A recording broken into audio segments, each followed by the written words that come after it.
சின்ன முருகைய சிங்கார முருகைய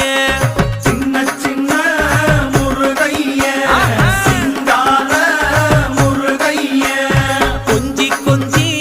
தமிழ் பேசும் செந்தில் வடிவேலனவ கொஞ்சி கொஞ்சி தமிழ் பேசும் செந்தில் வடிவேலனவ சின்ன சின்ன முருகைய சிங்கார முருகைய கொஞ்சி கொஞ்சி தமிழ் பேசும் செந்தில் வடிவேலனவ சுப்பிரமணிய சாமி என்பார், கார்த்திகேயன் என்பார், சுவாமிநாதன் என்பார், முக அமுதன் என்பார், பாலசுப்பிரமணியன் என்பார், கருணாகரன் என்பார், கதிர்காம கந்தன் என்பார், கதிர்வேல சுவாமி என்பார்.